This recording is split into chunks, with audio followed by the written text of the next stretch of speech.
कामदेव को अभिमान हो गया। इस लीला का यह भी एक कारण है। कामदेव को अभिमान हो गया कि सारे संसार को मैं मूर्छित कर देता हूं, मेरे जैसा कोई नहीं। और कामदेव ने अपने को जगत विजयी मान लिया, क्योंकि वह सबको व्यापता है, सबको के मन को क्षोभ देने वाला है काम। पर भगवान से महात्माओं ने कहा कि महाराज, यह काम तो सबको परेशान करता, अपने को जगत विजयी कहता है। तो भगवान ने कहा कि अच्छा चलो कामदेव से हमारा मुकाबला कराओ। तो भगवान ने कामदेव से कहा कि भाई तुम तो जगत विजयी हो, तो हमारी तुम्हारी एक बार ठन गई है तो हो जाए। तो कामदेव ने कहा कि हाँ मैं आपको भी परास्त कर दूंगा। भगवान ने कहा हमको भी परास्त करोगे? हाँ। अच्छा, तो काम का बल क्या है? का काम का बल एक ही है, प्रकृति और पुरुष, यही के एक परम बल नारी। कहा कि जैसे ही पुरुष को प्रकृति का संग मिलता है तो काम को अपनी ओर से मन में क्षोभ उत्पन्न करने का अवसर मिल जाता है। तो भगवान ने कहा कि तुम एक की बात करते हो, हम अनेक गोपियों के बीच में लीला करेंगे। अच्छा, और रात्रि में ही लीला करेंगे, और जब पूर्ण चंद्र खिला होगा आकाश में तब लीला करेंगे।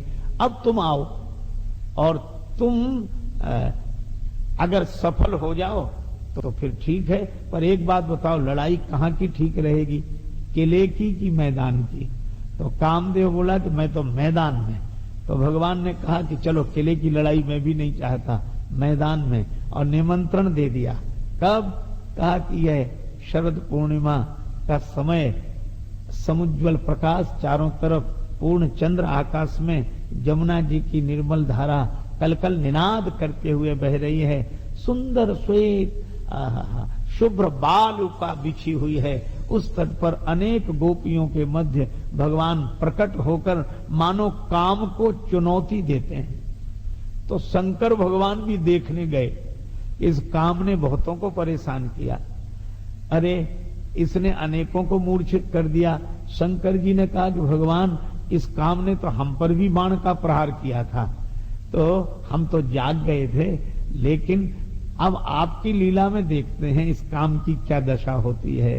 तो वहां वर्णन आता है कि काम भी भगवान की इस लीला को देखकर मूर्छित हो गया, और इसीलिए भगवान को उपाधि यहां मिली मदन मोहन।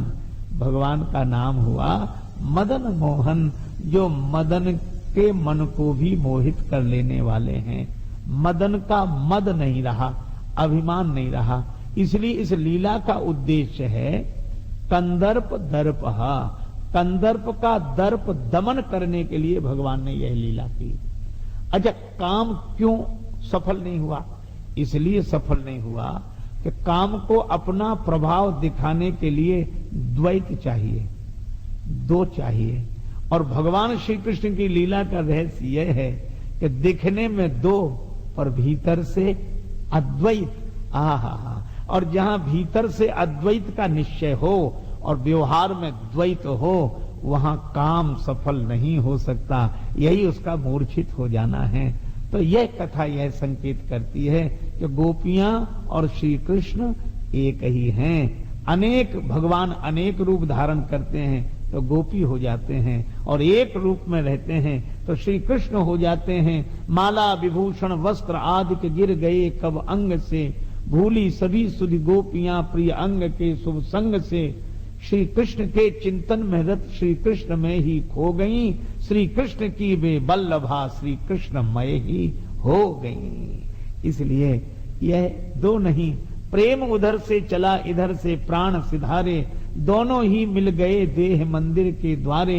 एक दूसरे को जब दोनों ने अपनाया, पता नहीं कब किस में कौन समाया।